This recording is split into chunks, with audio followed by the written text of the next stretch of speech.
अस्सलाम वालेकुम। कैसे हैं आप सब लोग? उम्मीद करती हूँ खैर आफियत से होंगे। आज का जो मेरा टॉपिक है वो है सेल के हवाले से। हमारी जो है वो अभी जो है सीरीज़ शुरू की है मैंने बायोलॉजी की, और इस सीरीज़ को जो है मैंने लेक्चर 1 से शुरू किया है सेल के बारे में। लेक्चर 1 में जो है वो हमारा तकरीबन सेल की डिटेल है, सेल की डिस्कवरी, सेल की थ्योरी, और इसके अलावा जो है सेल के ऑर्गेनल्स के बारे में। ठीक है, आज हमारा इस हवाले से लेक्चर 2 है। तो लेक्चर 2 में भी ऑल अबाउट सेल ही है। ठीक है, तो इस सबसे पहले मैंने इस वीडियो के ऑब्जेक्टिव्स लिखे हैं कि इस वीडियो में आप लोगों को क्या क्या देखने को मिलेगा। ठीक है, after watching this video you will be able to, ठीक है, आप किस काबिल बन जाओगे, आपको इस वीडियो के आखिर में मतलब क्या क्या बयान कर सकोगे, क्या सीख जाओगे। तो सबसे पहले इस वीडियो के आखिर में आपको define unicellular and multicellular organisms with examples. ठीक है, यूनिसेलुलर क्या होते हैं, मल्टीसेलुलर क्या होते हैं, आप उनके बारे में एग्जांपल्स के साथ फ़र्क बता सकते हो। ठीक है, उसके बाद आप जो है इस सबक में पढ़ोगे, इस वीडियो से सीखोगे define prokaryotic and eukaryotic cells with examples. ठीक है, यहाँ पे आप जो फ़र्क सीखोगे कि प्रोकैरियोट के बीच में और यूकैरियोट के बीच में क्या फ़र्क होता है और उनकी डेफिनेशन क्या होती है। ठीक है, विथ स्ट्रक्चर्स। उसके बाद है define types of body cells with the structure. ठीक है, अब बॉडी में जो मुख्तलिफ़ किस्म के सेल पाए जाते हैं। ठीक है, बॉडी किसकी बनी हुई है, सेल की। अब सेल बहुत सारे सेल्स होते हैं। ठीक है, जैसे दिमाग के सेल अलग होते हैं, स्किन के अलग होते हैं।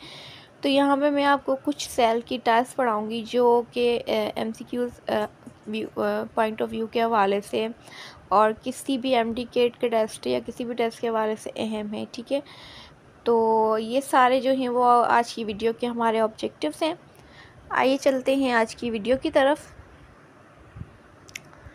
सबसे पहला हमारा टॉपिक है यूनिसेलुलर ऑर्गेनिज्म क्या होते हैं। ठीक है, unicellular world within a single cell. ठीक है, एक पूरी दुनिया, एक सेल के अंदर पूरी दुनिया जिनमें अंदर होती है। ठीक है, तो यूनिसेलुलर ऑर्गेनिज्म बेसिकली ये यूनिसेलुलर ऑर्गेनिज्म की जो है वो डेफिनेशन है।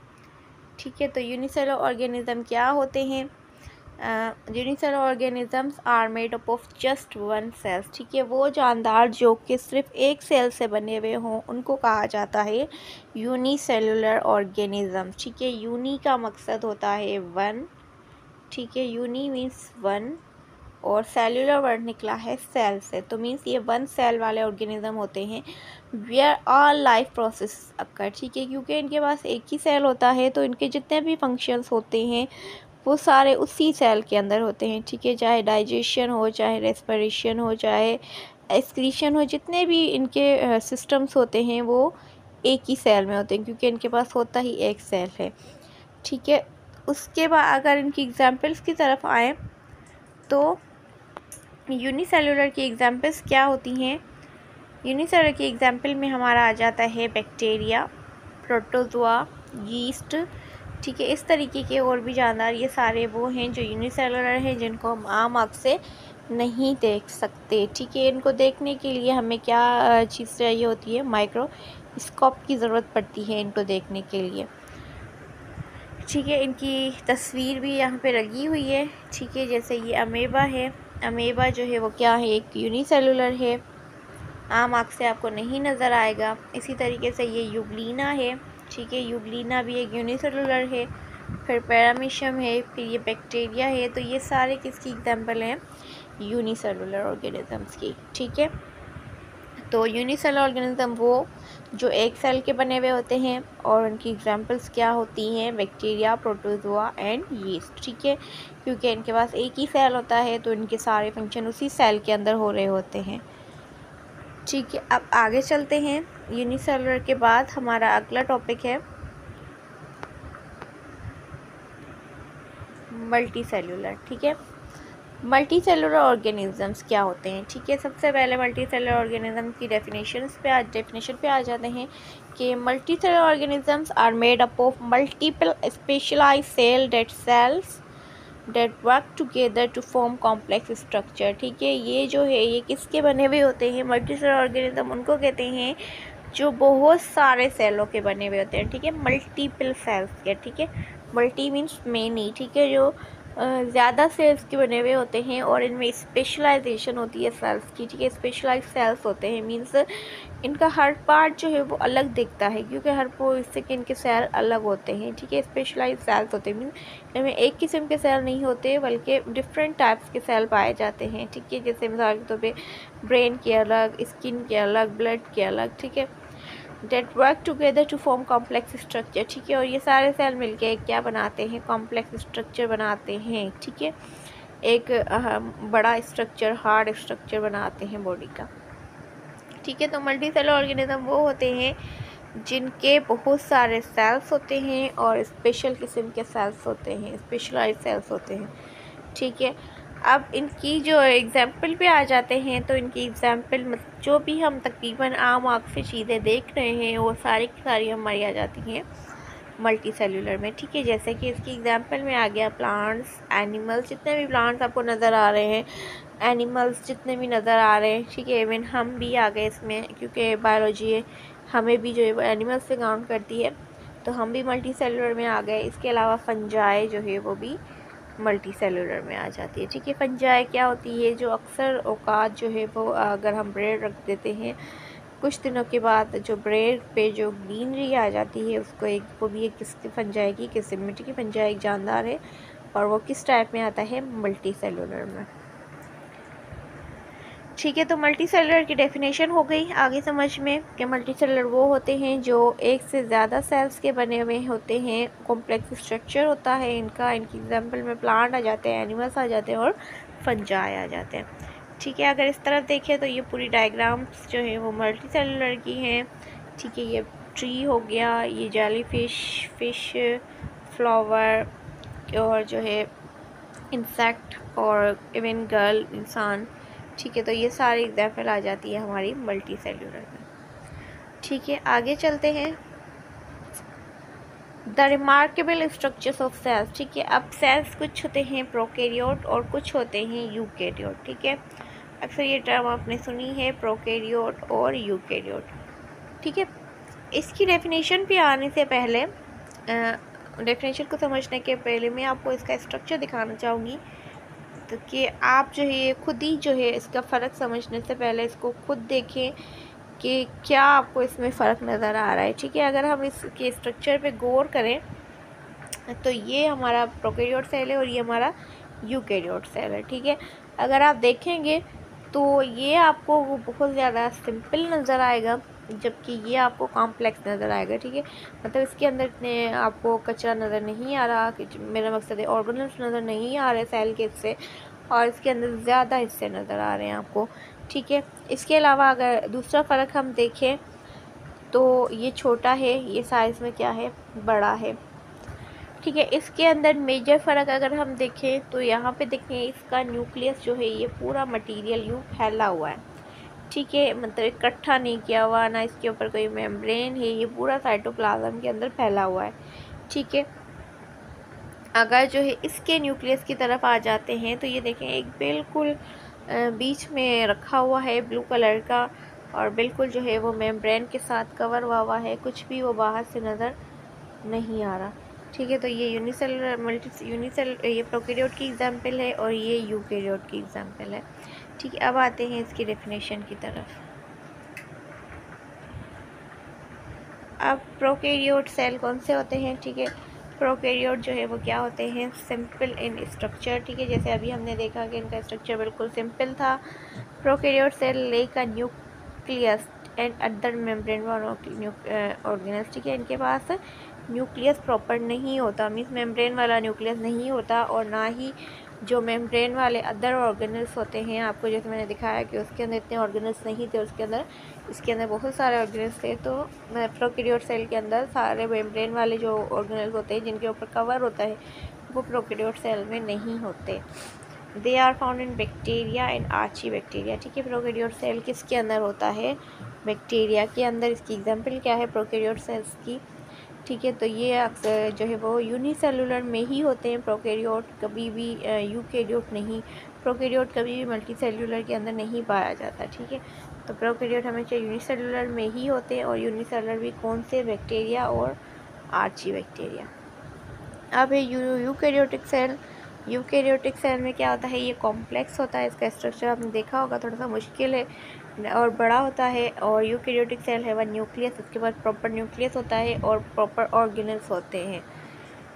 ठीक है, इसके एग्जांपल किस किस के अंदर ये पाया जाता है, जितने भी मल्टी सेलुलर जानदार हैं उनके अंदर तकरीबन यूकैरियोट सेल होता है। ठीक है, जैसे प्लांट है, एनिमल हैं, फंजाई हैं और इवन प्रोटिस्ट जो यूनिसेलुलर हैं, लेकिन इनके अंदर भी जो है वो यूकैरियोट सेल पाया जाता है। ठीक है, नेक्स्ट टॉपिक है हमारा डायग्राम हो गई हमारी। उसके बाद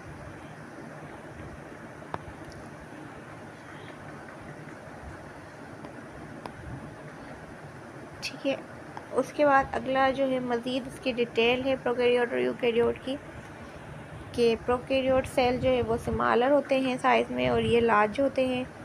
प्रोकैरियोट सेल का जो है ट्रू न्यूक्लियस नहीं होता, इनके पास एक डिस्टिंक्ट प्रॉपर न्यूक्लियस होता है। ठीक है, इसके अलावा सर्कुलर डीएनए होता है सिर्फ इनके पास, और इनके पास प्रॉपर न्यूक्लियस के अंदर डीएनए लीनियर डीएनए सीधा होता है।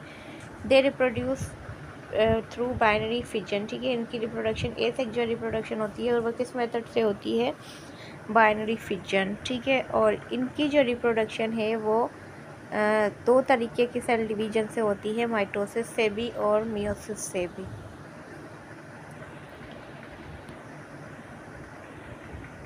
ठीक है, अगला है हमारा सेल्स के बारे में। इंडिविजुअली हम सेल्स के टाइप पढ़ेंगे कि किस हिस्से के अंदर कौन से सेल पाए जाते हैं। ठीक है, उनके स्ट्रक्चर यहाँ पे आपको दिखाए गए हैं। सबसे पहले आपको सेल दिखाया गया है नेफ्रॉन, न्यूरॉन। ठीक है, न्यूरॉन सेल्स दिखाए गए हैं यहाँ पर। ठीक है, अब ये न्यूरॉन सेल का स्ट्रक्चर देख सकते हैं आप लोग, ये होता है न्यूरॉन सेल का स्ट्रक्चर। ठीक है, इस तरीके के होते हैं न्यूरॉन सेल्स। अब ये जो है वो क्या है, ये बिल्डिंग ब्लॉक्स हैं नर्वस सिस्टम के, मतलब जैसे सेल हमारी बॉडी का बिल्डिंग ब्लॉक है, तो हर सिस्टम का अलग अलग बिल्डिंग ब्लॉक है, मतलब हर सिस्टम का अलग सेल होता है। तो ये किसका सेल है, ये हमारे नर्वस सिस्टम का सेल है। ठीक है, मतलब दिमाग का सेल है, जितना भी दिमाग से काम लिया जाता है, जितना भी दिमाग का सिस्टम है कंट्रोल करने का, तो उसका सेल जो है वो क्या कहलाता है, न्यूरॉन। ठीक है, बाद में किया जाता है it is the basic block of building block of brain. ठीक है, ब्रेन का भी ये बिल्डिंग ब्लॉक है। न्यूरॉन क्या करता है, इसका काम क्या है, ये ट्रांसमिट करता है, सिग्नल्स को देता है पूरी बॉडी के अंदर।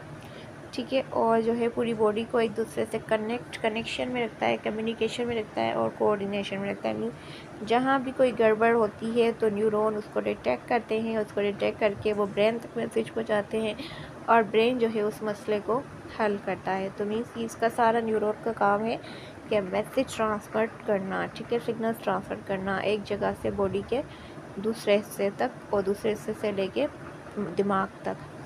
ठीक है, तो ये है न्यूरॉन के बारे में। उसके बाद अगला है हमारा हेपाटोसाइट। ठीक है, हेपा वर्ड निकला है लिवर से, और हेपा को कहा जाता है लिवर, और साइड्स जो है वो वर्ड निकला है सेल से। ठीक है, तो ये कौन से सेल होते हैं, ये वो सेल होते हैं जो लिवर के अंदर पाए जाते हैं।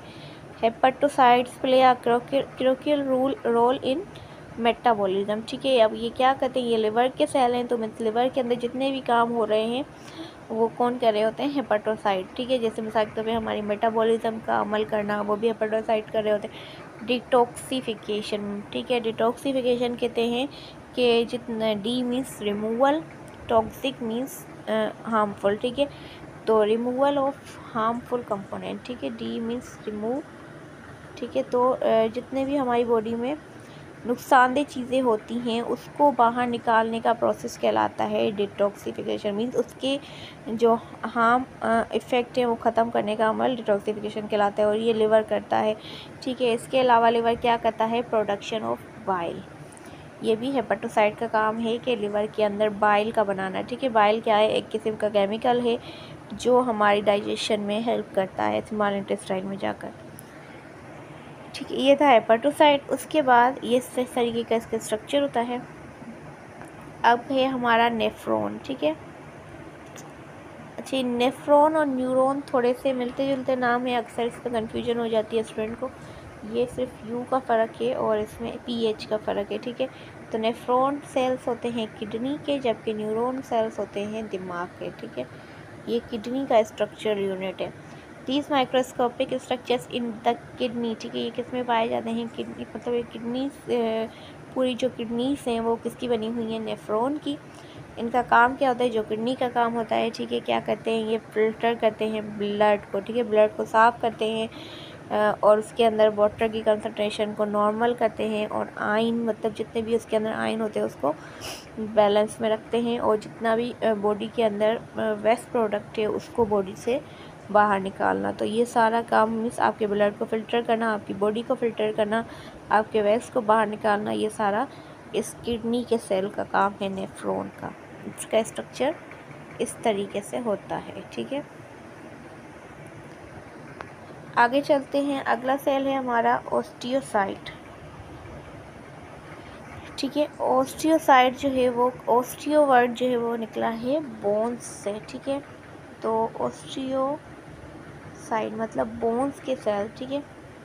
तो ये बोन्स के सेल्स होते हैं। ये कहाँ पाए जाते हैं? मतलब बोन बनाते हैं ये, और इनका काम होता है कि ओस्टियोसाइट जो है वो क्या करते हैं, मतलब ये बोन को जो है वो क्या करते हैं? रिपेयर करते हैं। मीन्स बोन क्या है? हड्डी हमारी एक टिश्यू है जो मुख्तलिफ सेलों से मिलके बनी हुई है, और उसको सब बनाने वाले, वो हड्डी को बनाने वाले सेल्स जो है वो कौन से हैं? ओस्टियोसाइट, ठीक है। ये क्या करते हैं? ये जो है वो पूरी बोन के स्ट्रक्चर को रिपेयर करते हैं। कहीं से भी अगर बोन टूट जाती है तो वहाँ दोबारा से ओस्टियोसाइट ग्रो करना शुरू कर देते हैं, ठीक है।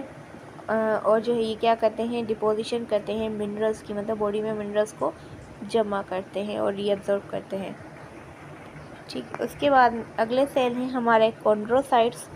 कॉन्ड्रोसाइट जो है वो हमारे कार्टिलेज के सेल्स होते हैं, ठीक है।